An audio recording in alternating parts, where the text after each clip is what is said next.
Good morning.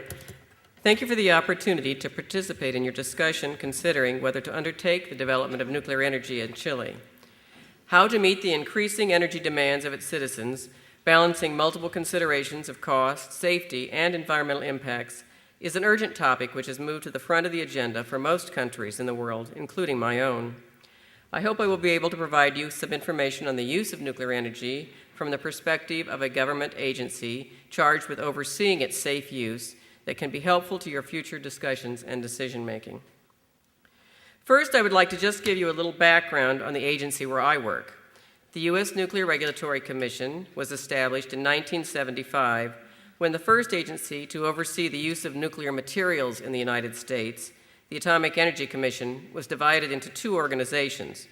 This reorganization was undertaken to establish a clear division of responsibilities between those parts of the government which work on programs to develop the civilian use of nuclear energy and those which establish the safety standards and licensed and enforce these regulatory standards for users of nuclear materials. The NRC's mission is clearly and simply defined: to regulate the civilian, commercial, industrial, academic, and medical uses of nuclear materials in order to protect the public health and safety, the common defense and security, and the environment.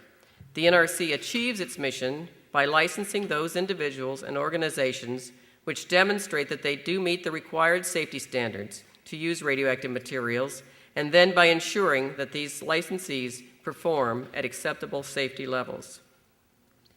The NRC is headed by 5 commissioners, one of whom is designated as chairman. They are appointed by the President of the United States with the advice and consent of the Senate for 5-year overlapping terms. All of the remaining nearly 4,000 employees are career professionals serving in 5 principal locations, including resident inspectors at each nuclear power reactor site. The NRC has responsibility for regulating all civilian nuclear activities. Under our federal system, licensing and inspection of certain medical and industrial uses are delegated to those state governments which choose to undertake this role. While about 5,000 industrial and medical users are licensed by the NRC, approximately 18,000 users are licensed by the 35 states. For as few specific activities designated by statute, the NRC also has a regulatory role over the U.S. Department of Energy, most notably to license a high-level waste repository. Just to illuminate the scope of the nuclear energy program which the NRC oversees, we have 104 operating reactors which provide roughly 20% of the U.S. net generating capacity. You can see from the chart on the left that a number of other countries, as mentioned earlier, rely on nuclear for a larger percentage of their overall generating capacity, notably France, which has around 70% nuclear. The U.S. has about 30% of the world's installed nuclear capacity at this time. These two charts showing collective annual radiation exposure and plant safety system failure trends over the past 15 years illustrate the consistent high level of performance of nuclear reactors in the United States over the last 15 years. Many factors have contributed to this improved performance by the reactors in the United States.